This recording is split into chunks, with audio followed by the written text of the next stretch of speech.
Greetings, my fellow wire lovers. Today, I'm going to be doing a review on the Neumann NDH 20s. And this is going to be an actual review. Some of my past reviews have been like a little overboard on the dramatic effect and all that, but let's do something constructive, something that'll actually help if we're considering a pair of monitoring or mastering headphones. Let's go! So these headphones currently on January 11th, 2021 cost $500, which is a lot. These are made of aluminum almost all the way. I think someone is right about this being plastic, this little part, but this, no, for sure. I can't really tell. It's definitely cold to the touch, just like this. But it's absolutely solid. It feels like a tank. Ear cups swivel, as you can see. And you can lift your pads. They do come off, but they leave the orange in the middle is attached. Adjustable in a clicky way. I'll put that back to how it was. And there's a little padding on the top, but not much.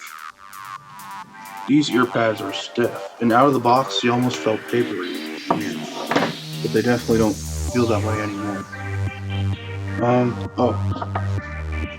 The cable is detachable, of course, as it should be for an expensive headphone. However, this is a stupid proprietary cable, which looks like a 2.5mm, but the locking mechanism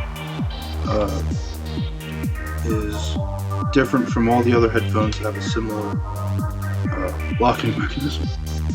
Therefore, you're stuck with the Neumann headphones. I know some people have tried it with a different Sennheiser cable and also an Audio-Technica cable, but it just doesn't work. This is the cable I'm using.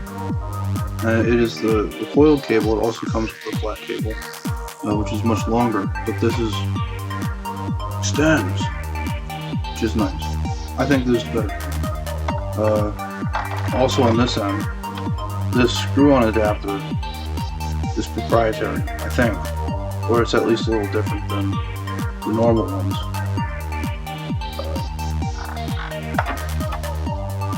And another thing about the cable, what can be annoying is when you're wearing these,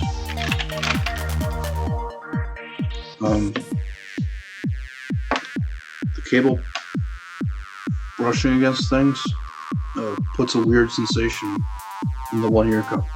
So comfort-wise, not the most comfortable headphones. Also, this is worn on the right side, so it's kind of unusual. Usually headphones come from the left side. But it's not a big deal. It really isn't. Get used to it. But comfort-wise, they're pretty heavy headphones. They weigh a lot. Ear pads feel a little small for my ears. They're deep enough, but they're circular. They don't quite fit the height. They go in. It's not a big deal. Speaking of the ear pads, you can change them. It does change the sound a little bit, especially the bass. But you can get any 90mm round ear pads will be interchangeable. These guys.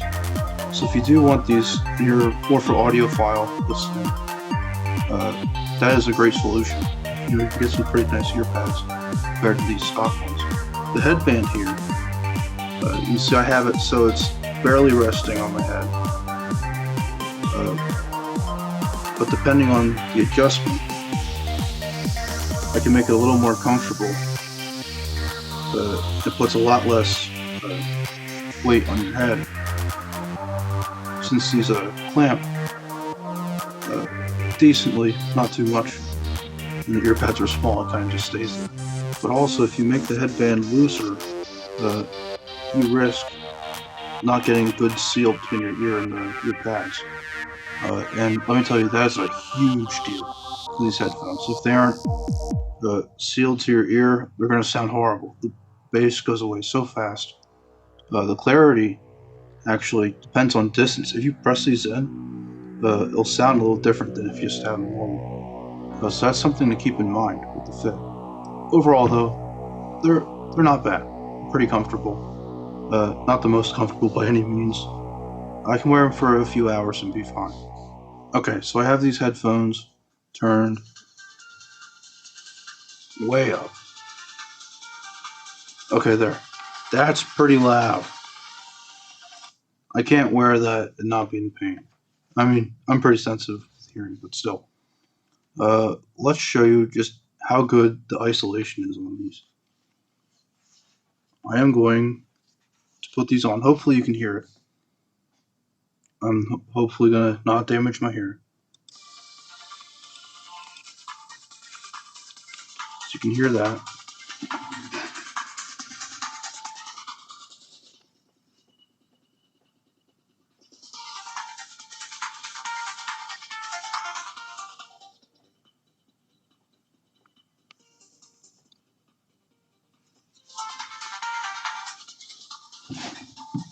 Amazing.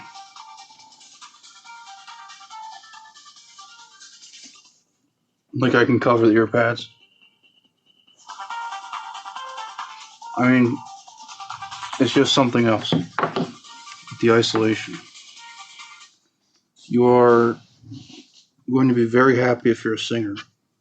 You choose these because you will not get that bleed back into your microphone. It's great. The most striking aspect of these headphones is how smooth they are across the spectrum. There's no weird peaks or anything, and it's just absolutely incredible in that way.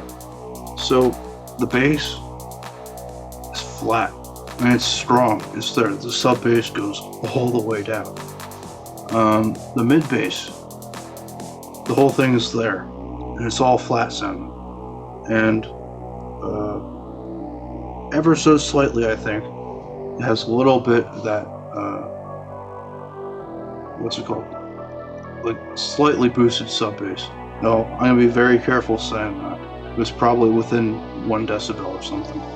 Aside from the bass, it's also pretty smooth in the mid range. I think maybe slightly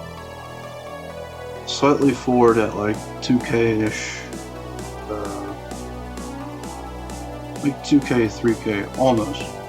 Definitely in the 2K area. It's slightly forward. But again, it's rounded, it's very gradual, and it's not spiky or anything. And that's pretty impressive.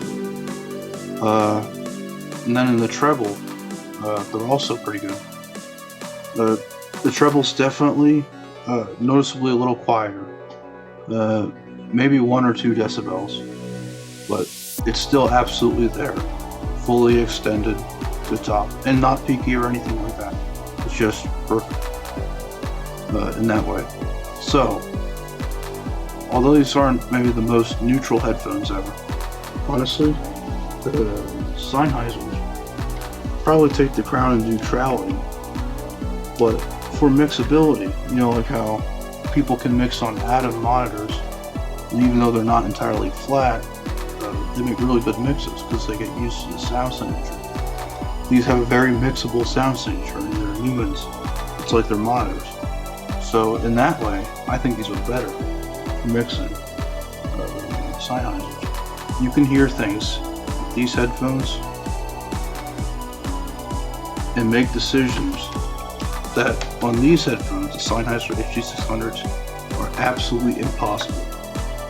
And what I mean is when I'm tweaking something, like what's it called? Like a compressor or something on a channel, I can tell, like with each decibel, or even a third of a decibel, you know, go 0.3 decibels, you can hear that change. You can literally hear that change with these because it's just so in your face, like sound lasers volume. I don't know.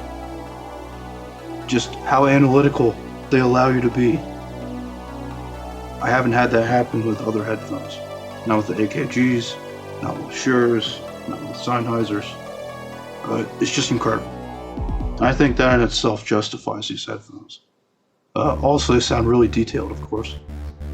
And are pretty good to listen to. I mean, really good. They're not as hard to drive as you might think. You know, Sennheiser HD600s are 300 ohms, and these are 150. But yeah, I'd say it's quite a bit louder than the Sennheisers at the same knob position of my Motu. So I wouldn't worry about that too much. Yeah, overall, these headphones are fantastic. I mean, they're like shooting muffs almost with that isolation. Almost. And for singers, that's going to be exactly what you need. Being able to stop any feedback, as you probably heard in that test. And also hearing yourself and hearing yourself accurately. It's all very important. And for mixing, people who are doing mixing or sound designing or compression, these will also get the job done very well. It's probably a better solution than trying to use those software-based room correction. That stuff just doesn't work for me. I really hate SonarWorks. I despise it. I wish I shut the company down. But that's just me. But yeah, $500 is a lot for headphones. But if you're in the market for something that's either a portable mixing environment like this, or a serious tool for an established audio engineer, it's absolutely worth it. Yeah! Alright, well, thank you for watching. I hope this review helps you make a decision. If you are looking to make a decision, just get these headphones. Thanks for watching. Bye!